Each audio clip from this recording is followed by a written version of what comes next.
Investing is more than just a buzzword thrown around in financial circles. It's the cornerstone of building wealth, a critical step in transforming your financial future.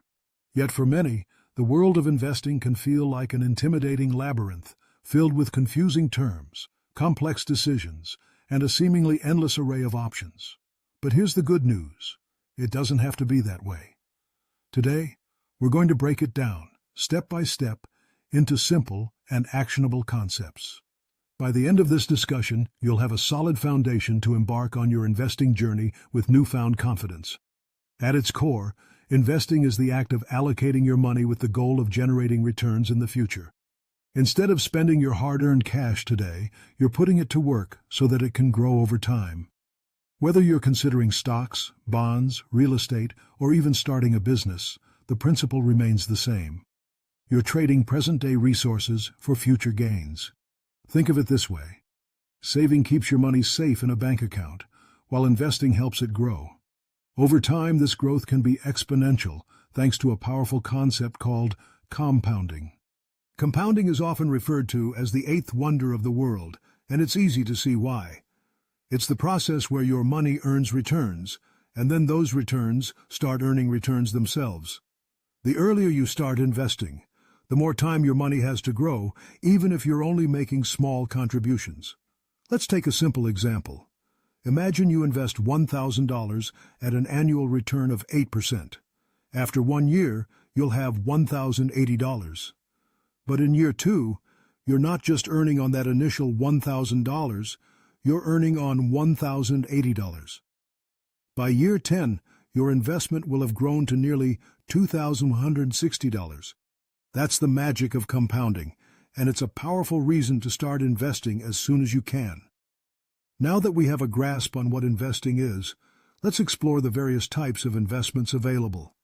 There are countless ways to invest, but here are some of the most common categories you should know about. First up, we have stocks. Stocks represent ownership in a company. When you buy a stock, you're essentially purchasing a small piece of that business. Stocks can be volatile, with prices rising and falling daily, but over the long term, they've historically provided some of the highest returns among all investment types. There are two main ways to make money with stocks: dividends and capital gains. Dividends are when some companies share a portion of their profits with shareholders, giving you a little cash back just for holding on to your stock. Capital gains occur when you sell a stock for more than you paid for it. Essentially, you're pocketing the difference. Next, let's talk about bonds. Bonds are like IOUs. When you buy a bond, you're lending money to a company or government, which promises to pay you back with interest. Generally speaking, bonds are considered safer than stocks, but they also offer lower returns. They can be a good option for those looking to balance their investment portfolio with something more stable. Then we have mutual funds and ETFs, or exchange-traded funds.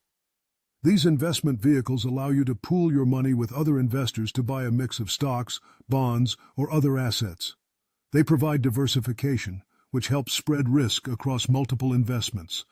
Instead of putting all your eggs in one basket, you can have a little bit of everything, which can be a smart strategy for managing risk.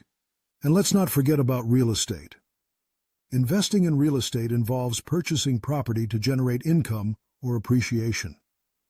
Whether you're buying rental properties or investing in real estate investment trusts, REITs, real estate offers a tangible way to grow wealth.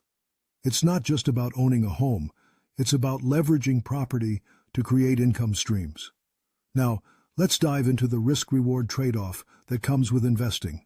Every investment carries a trade-off between risk and reward. Generally, the higher the potential return, the higher the risk involved. Stocks, for example, can deliver high returns, but are also more volatile. On the other hand, bonds are more stable, but may not grow your wealth as quickly. The key to managing risk lies in diversification, spreading your money across different types of investments. This way, if one asset underperforms, others can help balance out the loss. It's like having a safety net.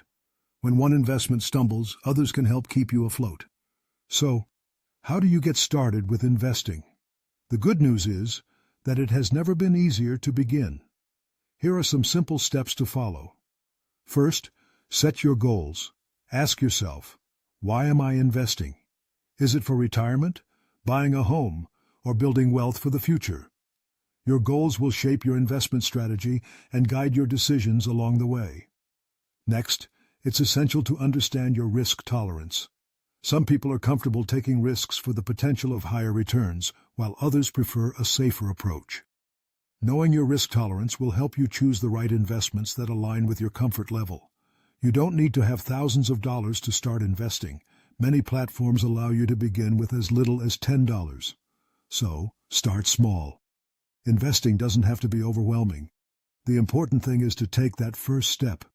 Consider automating your investments as well. Setting up automated contributions to your investment account can remove the guesswork and ensure you're consistently growing your portfolio.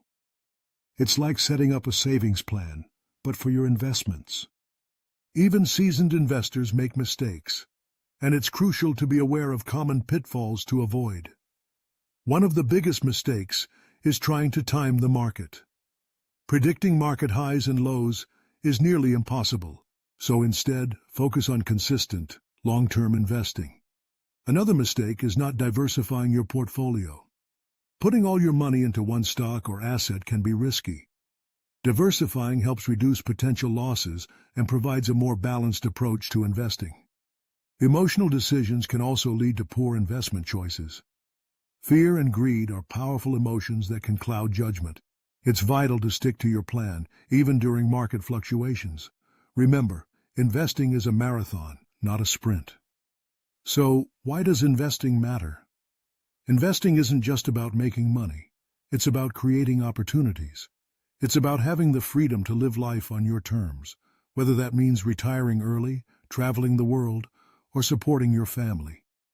Investing is a tool that can help you achieve your dreams and secure your financial future.